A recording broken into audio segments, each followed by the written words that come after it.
भाग एक। यात्रा की शुरुआत।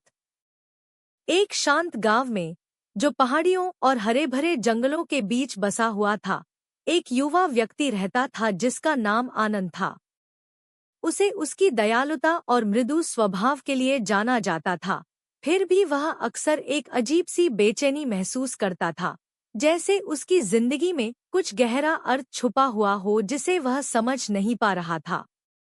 एक ठंडी सुबह, आनंद नदी के किनारे बैठा हुआ था। सूरज की सुनहरी किरणों को पानी की सतह पर नाचते हुए देख रहा था। अपनी जिंदगी के बारे में सोचते हुए उसने देखा कि एक वृद्ध भिक्षु जिसका नाम भंते था, वहां से गुजर रहा था। भंते एक यात्री भिक्षु था जो गांव-गांव जाकर ज्ञान बांटता था और सत्य की खोज करता था। सुप्रभात, आनंद, भंते ने मुस्कुराते हुए कहा। उसकी आंखों में एक गहरी चमक और ज्ञान की झलक थी। सुप्रभात, भंते, आनंद ने आदरपूर्वक सिर झुकाते हुए जवाब दिया। क्या मैं आपसे कुछ पूछ सकता हूँ? बिल्कुल, मेरे बच्चे, भंते ने कहा, उसके बगल में बैठते हुए। भंते, मेरे दिल में एक निरंतर दर्द है, जैसे कि मैं किसी महत्वपूर्ण चीज को खो चुका हूँ। मेरे पास एक प्यारा परिवार है, अच्छे दोस्त हैं और एक शांत जीवन है, फिर भी मैं अधूरा महसूस करता हूँ। मुझे क्या करना चाहिए? भंते ने हल्की मुस्कान के साथ कहा, आनंद, जो तुम महसूस कर रहे हो, वह तुम्हारे भीतर से एक पुकार है, जीवन की गहरी समझ की खोज करने की।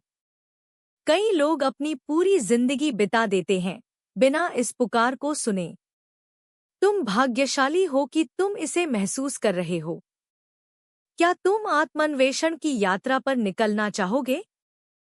आनंद की आंखें जिज्ञासा और उम्मीद से चमक उठीं। हाँ, भंते, मैं उन उत्तरों को खोजने के लिए तैयार हूँ जो मैं चाहता हूँ। बहुत अच्छा, भंते ने कहा, लेकिन याद रखना, आत्मान्वेषण का रास्ता आसान नहीं होता।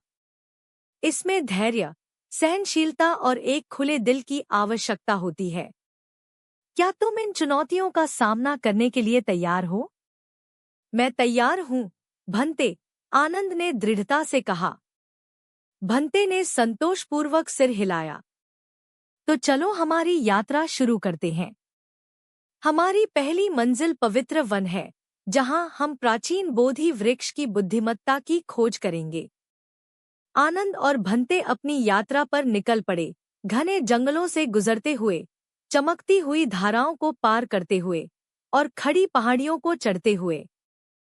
यात्रा के दौरान भंते ने बुद्ध और उनके शिक्षाओं की कहानियां साझा की, आनंद के जिज्ञासु मन में ज्ञान के बीज बोते हुए। कई दिनों की यात्रा के बाद वे पवित्र वन में पहुंचे।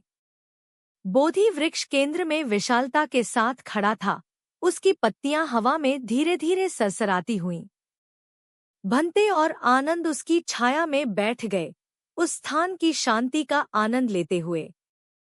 आनंद, भंते ने कहा, बोधि वृक्ष ज्ञान का प्रतीक है। ऐसे ही एक वृक्ष के नीचे बुद्ध ने ज्ञान प्राप्त किया था। अपनी यात्रा शुरू करने के लिए तुम्हें पहले ध्यान की कला सीखनी होगी। मेरे साथ बैठो, अपनी आंखें बंद करो और अपनी सांस पर ध्यान केंद्रित करो। अपने विचारों को आकाश में बादलों की तरह आने और जाने दो। और अपनी सांस पर ध्यान केंद्रित किया। शुरुआत में उसका मन बेचैन था, विचारों और भावनाओं के तूफान से भरा हुआ। लेकिन धीरे धीरे उसे एक अजीब सी शांति का अनुभव होने लगा, एक स्थिरता जो उसने पहले कभी महसूस नहीं की थी। दिनों से हफ्तों में बदलते हुए आनंद का ध्यान अभ्यास गहरा होता गया। उसे एक बढ़ती हुई शांति और स्पष्टता का अनुभव होने लगा। एक शाम, जब वह बोधि वृक्ष के नीचे ध्यान में बैठा था, उसे एक गहरा एहसास हुआ।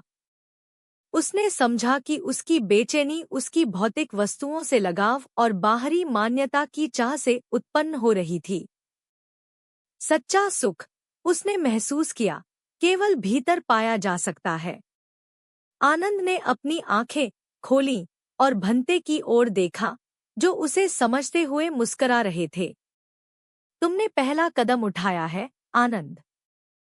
तुमने सत्य की एक झलक पाई है। लेकिन यह तो बस शुरुआत है। ज्ञान की राह लंबी और कठिन है।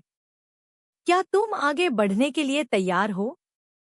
हाँ, भंते, आनंद ने नए उद्देश्य से भरे दिल से कहा। मैं अपनी यात्रा जारी रखने के लिए तैयार हूँ।